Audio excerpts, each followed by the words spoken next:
day everyone, we are the reporters for Cultural Globalization. I am Marjun A. De Los Reyes and I am with Mary Ann Legaspi and Eve Mariel Alagon. Before we start, let's define first what is globalization. According to dictionary, globalization is the process by which businesses or other organizations develop international influence or start operating on an international scale. And according to World Economic Forum, it is the process by which people and goods move easily across borders. And it is the ability to move and communicate easily with others all over the world in order to conduct business internationally. Let's define what is cultural globalization.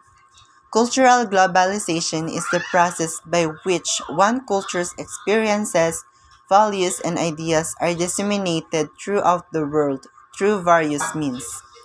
It refers to the idea that there is now a global and common monoculture transmitted and reinforced by the internet, popular entertainment, transnational marketing of specific brands, and international tourism that transcends local cultural tradition and lifestyle and shapes people's perception, aspirations, tastes, and daily activities wherever they may live in the world. Let's talk about cultural globalization's benefits, including the promotion of cultural products like art, entertainment, and education. It improves comprehension of foreign values and attitudes. There will be less stereotyping and misunderstandings about other people and cultures. Information is instantly accessible from any location on the planet. Capacity to articulate and defend one's ideas and ideals on a global scale. In clarification, the benefits of cultural globalization is that people try to engage themselves to other cultures and also additional experiences about the value of other people by sharing and approaching the value or attribute of different cultures. Cultural globalization's disadvantages, including consumer culture focused on commodities, is becoming more widespread. Cultural homogenization's dangers, westernizations, cultural imperialism, or cultural colonialism is all terms used to describe the process of westernization. Some minor civilizations may lose their distinguishing characteristics. Violent or dangerous ideologies can also spread quickly. In general, cultural globalization disadvantage is that once cultures were traded in a country and then people embrace those cultures uncontrolled and it take as replacement to their own value, it will be considered as westernization, which one culture corrupt the mind of people in other country. Examples of cultural globalization. Number one is food. The globalization of food is one of the most obvious examples of cultural globalization.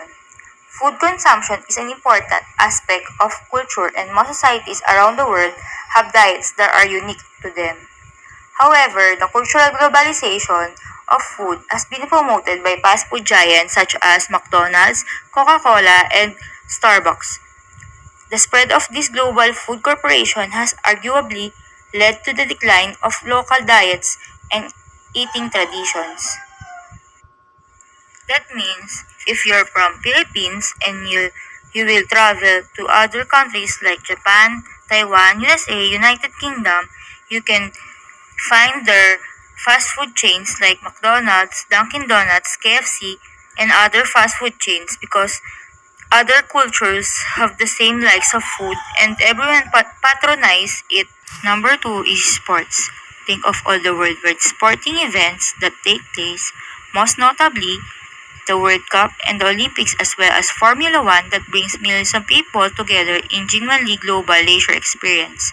Another example is NBA game or basketball game, boxing, soccer, football, tennis, and other sports that can be played with other cultures, and also other cultures go to the game and watch it. Number 3, business. Business leaders from around the world gathered in China, Japan, US, and the United Kingdom to exchange ideas about the direction of their particular field, business cultures, and technology. Like for example here is the Chinese people in the Philippines. They have many different businesses like restaurants, hotels, casinos, companies, and other stores because they know that it will be patronized it here and became successful. Culture involves also in the spread of language, the arts, fashion trends, movies, and technology, and therefore its impact is felt by almost everybody in the world. There are three phases of cultural organization. First is the pre-modern phase or the early civilization to 1500s. Human migration in the early stages, facilitation of trade and creation of social networks amongst other nations. The religions from other the world begin to emerge. Long-distance trade, many based in China and India develops trans-regional trade networks. Therefore, globalization in its early stages, particularly with the Silk Road. The pre-modern period is characterized by the rise of towns and cities in medieval Europe, the invention of the printing press, and the discovery of the Americas in 1492. Knowledge was being pulled together in urban centers, where bigger groups of people lived together. They were able to spread their ideas faster and farther due to the printing press. But perhaps most importantly, the discovery of new land required a rethinking of their entire worldview. Next is the modern phase.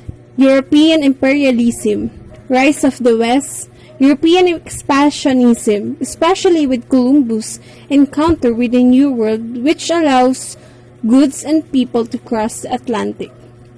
Emerging international economy, international migration and developments outside of the West.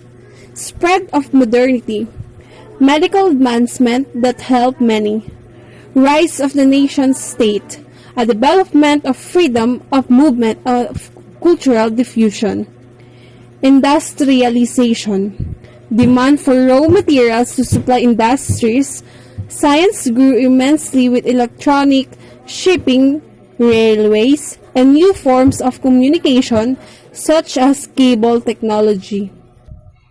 Technology is an impact that created a bridge that diffused the globalization of culture. It brings together globalization, urbanization, and migration and how it has affected today's trends.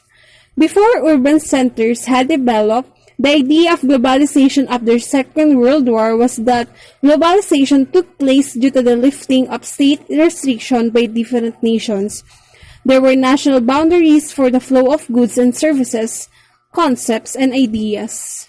Next is contemporary pace.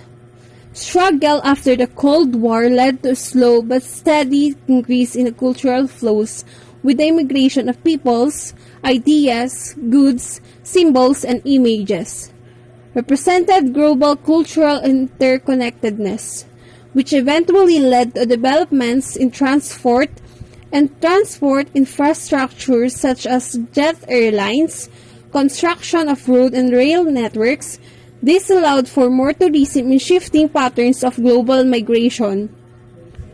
Marshall McLuhan introduced the term global village in the 1960s, stating that it was the ability to connect and trade ideas instantly amongst the nations of the world.